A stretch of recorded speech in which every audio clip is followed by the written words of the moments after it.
All right, it's Sunday morning. My hair's messed up. I'm in my pajamas.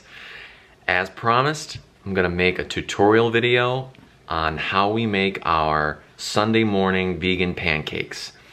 Now, one thing I want to tell you guys is my fiance Lauren has a lot of food allergies, which is why we make these pancakes with these ingredients. So things like oat flour. We don't use wheat flour because she's allergic to wheat. So just keep that in mind. You don't have to use all these ingredients, all these specific ingredients. You can probably substitute. Same thing with egg. We use an egg substitute. We use a flax and chia seed egg because of allergies to eggs. If you are vegan, again, you're probably not going to use eggs anyway. The flax and chia works great. So I'll probably get in here with some voiceovers and let me know if you have any questions.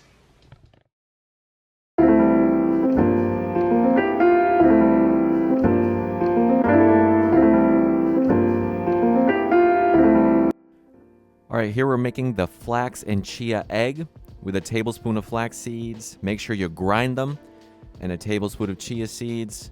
With the magic of video editing, there it is.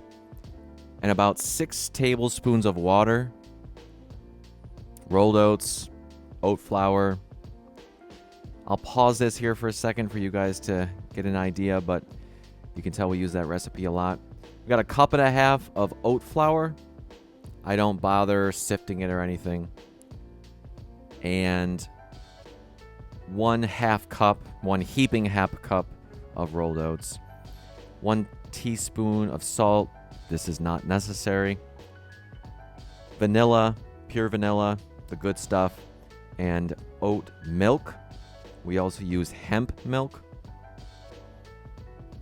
About 1.5 cups of the oat milk.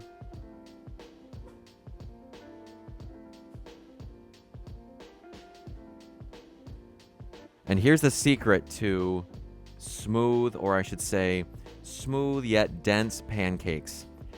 Blend the bananas with the liquid ingredients.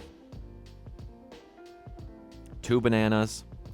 And this makes about 5 or 6 to 8 inch diameter pancakes.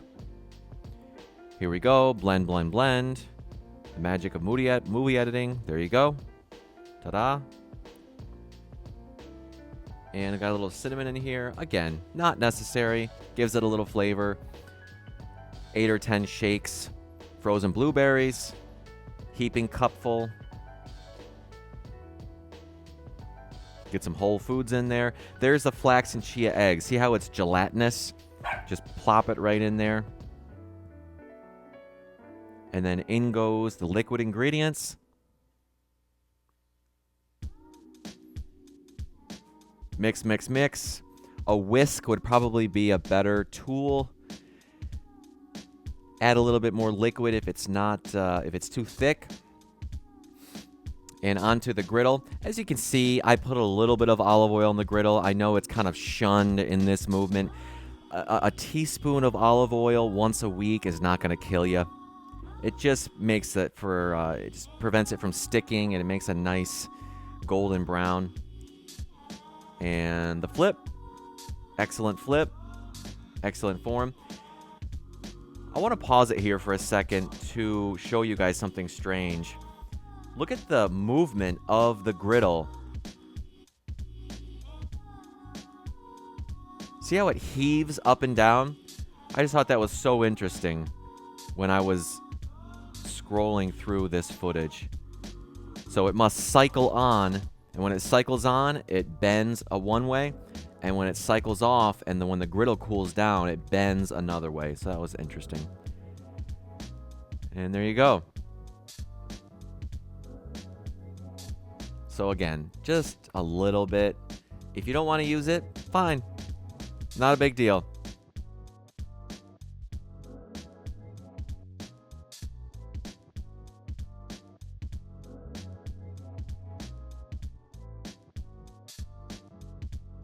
And the amount of batter that I put on the griddle, again, you think it's exact, just plop it on.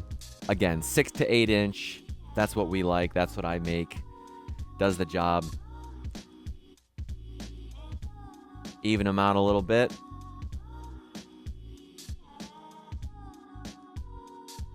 And there you go.